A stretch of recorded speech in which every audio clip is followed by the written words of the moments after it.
ధ్యేయం అయినటువంటి రాజధాని ప్రాంతంలో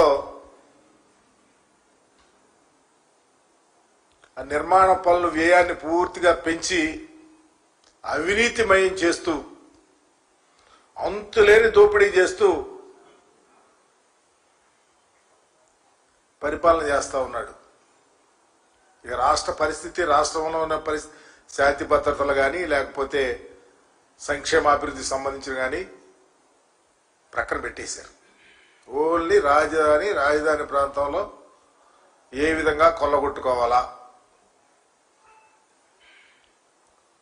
రాజధాని ప్రాంతంలో ఏ విధంగా వారి వంగిబాగుతులు సంపాదించుకోవాలనే ఆలోచన తప్ప వేరేది లేదు.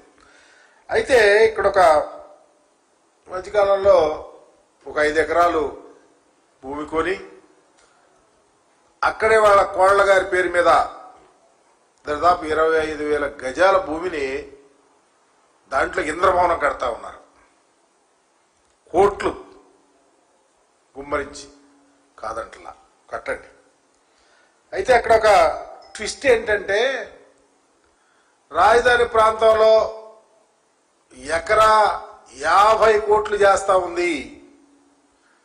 గజం మినిమం 50,000 ఉందని డంకా బగాయించే విధంగా ప్రపంచంలో ఉన్న ప్రజానీకాన్ని నమ్మిస్తూ ఒక ప్రక్క వారు మాత్రం 5 ఎకరాలు ఎంత కొన్నారో తెలుసా? 3,63,00,000 చెప్పులు కొన్నారు. అంటే గజం 7,500. నేనేం అడుగుతా ఉన్నానంటే, అయ్యా చంద్రబాబు నాయుడు గారు ఒక ప్రక్క రాష్ట్ర ప్రజలను మోసం చేసి ఎన్నికల్లో గెలిచారు, రాజధాని కడతా ఉన్నారు, రాజధానిలో మీ కోడలు గారి పేరు మీద 5 ఎకరాల భూమి కొన్నారు, కట్టండి, ఏం తప్పే లేదు. కానీ ఈ దేశంలో ఈ ప్రపంచంలో ఉన్న ప్రజానీకాన్ని అమరావతి వైపు చూడాలన్నారు. చూసే విధంగా మీరు అక్కడ భూమి 50 కోట్లు ఎకరా అని చెప్పారు. అంటే గజం 50,000 పైబడే విధంగా ఉంది అని చెప్పి ప్రజలను నమ్మించి ఎక్కడెక్కడోళ్ళనో కొనిపిస్తాకి ట్రై చేస్తున్నారు. రెండవ ప్రక్క మీరు కొన్న భూమేమో 3 కోట్ల చిల్లరతో కొని 7,500 గజంతో కొని అక్కడ మీరు పెద్ద సౌదాన్ని నిర్మిస్తా ఉన్నారంటే, ఒక ప్రక్క ఈ దేశంలో ప్రపంచంలో ఉన్న ప్రజానీకాన్ని మోసం చేయాలని చేస్తా ఉన్నారా? రెండవ ప్రక్క ఈ రాష్ట్రానికి సిఆర్డిఏకి లాభం, ఇప్పుడు ట్యాక్స్ అన్ని కలుపుకొని కట్టడానికి అన్ని రాష్ట్ర ప్రభుత్వానికి మోసం చేయాలని మీరు ఈ సౌధాన్ని నిర్మిస్తా ఉన్నారో చెప్పమని అడుగుతా ఉన్నా. ఇది ఇక్కడ తప్పు కాదని అడుగుతా ఉన్నాం. మీరు ఎంత గొప్పగా చెప్తా ఉన్నారో ఈ రాష్ట్రంలో అమరావతిలో బ్రహ్మాండంగా భూముల ధర పెరిగిపోయింది చెప్తే పాపం మిమ్మల్ని నమ్మి ఎక్కడెక్కడో ఉన్న డబ్బులు తీసుకొచ్చి ఇక్కడ కుమ్మరించాలని ప్రజలు చూపిస్తే వాళ్ళతోనేమో ఆ విధంగా కొనిపిస్తున్నారు. మీరు కొన్న భూమి కూడా ఎలాంటిదో తెలుసా? ఈ 25,000 గజాల్లో ఒక 1000 గజాలు శ్మశానంగా అలాటైంది.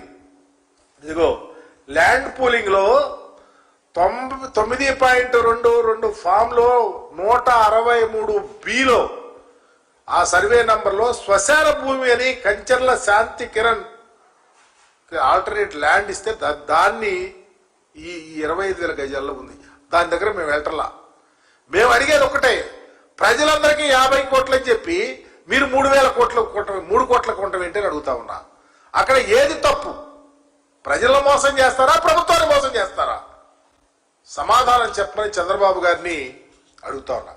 ఎందుకంటే మీరు తమ్మిని బిమ్మిని చేస్తారు. రాజధాని ప్రాంతంలో మీరు పేదవారికి జగన్మోహన్ రెడ్డి గారు 54,000 పైగా ఇళ్ల స్థలాలు ఇస్తే డెమోగ్రాఫికల్ ఇంబ్యాలెన్స్ వస్తుందని చెప్పేసి దాన్ని మీరు క్యాన్సిల్ చేశారు. దాంతోపాటు అది ఎంత దారుణం అంటే, ఈ మధ్య క్యాబినెట్ లో R5 జోన్ అని చెప్పేసి దాన్ని రద్దు చేశారు. మీరేమో రాజధాని ప్రాంతంలో సౌధాలు నిర్మించుకోవచ్చు, మీరు కొన్న భూమి ప్రక్కన రెసిడెన్షియల్ సౌత్ దరిదాపు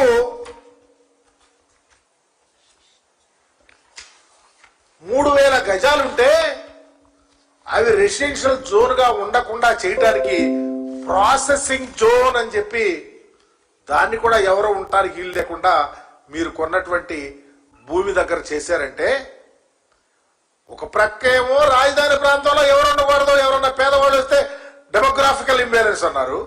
మీ ఇంటి ప్రక్కన ఖాళీగా ఉన్న స్థలాన్ని కూడా ప్రాసెసింగ్ గ్రీన్ బెల్ట్ గా దీన్ని ప్రక్కన పడేశారంటే మీ ఆలోచన ఏంటి? ప్రజలు ఉండాలనా, ఈ రాజధానిలో ఉండవుతానా? ప్రజలు ఇప్పుడు ప్రజలను మోసం చేస్తూనేమో 50 కోట్ల దాన్ని మీరు 3 కోట్లకు కొన్నారు. ప్రజలు ఉంటాకి మీ స్థలం ప్రకారం 3000 గజాలు ఉంటేనే దాన్ని గ్రీన్ బెల్ట్ గా పెట్టారు. అంటే మీ యొక్క పరిపాలనలో రాజనీతి ఎంత దారుణంగా దాగి ఉందో, నిగూఢంగా అబద్ధాలు ఏ విధంగా వల్లిస్తా ఉన్నారో వీటిని చూస్తే ఇదిగో చూడండి. రెసిడెన్షియల్ జోన్ గా మీ కోడరి గారు కొన్నటువంటి స్థలమే పక్కన ఉన్నటువంటి 3000 గజాలు, తర్వాత మీరు అదే స్థలం ప్రాసెసింగ్ జోన్ గా గ్రీన్ బెల్ట్ లాగా గ్రీన్ జోన్ గా పెట్టి దానికి ఎవరు రానియకుండా చేశారంటే మీ ప్రక్కనే ప్రజలు బ్రతకూడదు, మీరుండే ప్రాంతంలో పేదవాళ్ళు ఉండకూడదు. పేదవాళ్ళకి ఇళ్ల స్థలాలు జగన్మోహన్ రెడ్డి గారు మ్యాగ్నార్మెంట్ ఇస్తే డెమోగ్రాఫికల్ ఇంబ్యాలెన్స్ అంటారు. ఎటు పోతుంది రాజకీయం అని అడుగుతా ఉన్నాం. ఎవరికి ఉపయోగం అని అడుగుతా ఉన్నాం. ఎవరు ఉండాలి రాజధాని ప్రాంతంలో అడుగుతా ఉన్నాం. పేదవాళ్ళు ఉండకూడదు, మీ ప్రక్కన పౌరులు ప్రజలు ఉండకూడదు, మీ ప్రాంతం అంతా సువిశాలంగా ఉండాలా? ఈ రాష్ట్రాన్ని ఎటు తీసుకెళ్తారు చంద్రబాబు గారు అడుగుతా ఉన్నాం. జగన్మోహన్ రెడ్డి గారి పరిపాలనలో ఎక్కడన్నా మత్తు తొలగలాగి లాంటిది ఉందని అడుగుతా ఉన్నాం. పేదవారి స్థితిగతులు పెరగాలని, కుటుంబాలు బాగుండాలని, పేదవారు ఎక్కడైనా అందరితో సమానంగా బ్రతకాలని పరిపాలన చేసిన జగన్మోహన్ రెడ్డి గారిని ఈరోజు రాష్ట్రం యావత్తు తలుచుకుంటున్నారే. మీరు ఈ విధంగా చేసిన మోసాలకు అందుకేగా మేమంది, అందుకేగా జగన్మోహన్ రెడ్డి గారు మాట్లాడుతూ ఉంది. రోడ్లకి డ్రైన్స్ కి 2 లక్షల కోట్ల రూపాయలు ఖర్చు పెట్టి రాజధాని మీరు ఏర్పాటు చేస్తా ఉన్నారు. అందుకేగా మామిగా వస్తే 26,000తో అయిపోతుంది, ఈ రాష్ట్రం బాగుంటుంది, డబ్బులు వస్తాయి, మిగిలిన ప్రాంతాలు బాగు చేసుకోవచ్చు, ప్రాజెక్టులు వస్తాయి, అనేకం చేసుకోవటానికి ఆస్కారం ఉందని జగన్మోహన్ రెడ్డి గారు చెప్తే దానిని వెర్రితల్లేసే విధంగా మీ పత్రికల్లో పుంకాలుగా రాపిస్తా ఉన్నారు. మీరైతే రాజధాని ప్రాంతంలో భూములు కొనవచ్చు, రాజధాని ప్రాంతంలో ప్రజలకే ఒక రేటు అని చెప్తారు, మీరేం ఒక రేటు కొంటారు. అదే మీ ప్రాంతం మీ యొక్క భూమి పక్కనే ప్రజలను కూడా గ్రీన్ జోన్ అని పెడతారు.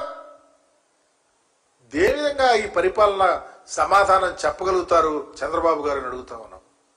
అందుకనే ప్రజల్ని చంద్రబాబు గారి పరిపాలన ఇంత దారుణంగా ఉంది.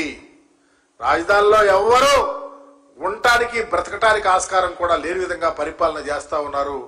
అందుకని నువ్వు ప్రజలను మోసం చేస్తున్నావా, ప్రభుత్వాన్ని మోసం చేస్తున్నావా? ఈ డబ్బులకి అకౌంటబిలిటీ ఎవరు చంద్రబాబు గారిని అడుగుతూ రాజధాని ప్రాంతంలో చంద్రబాబు గారి యొక్క అకృత్యాలు అనేకం జరుగుతూ ఉన్నాయి. ఈరోజు ఓలి ధనాపేక్షనే తప్ప ప్రజా సంక్షేమం అనేది, ప్రజల యొక్క మనుగడ అనేది శూన్యంగా ఈరోజు చంద్రబాబు గారి పరిపాలన నడుస్తూ ఉందని చెప్పడానికి ఇది ఒక ఉదాహరణగా మీకు తెలియపరుస్తా ఉన్నా.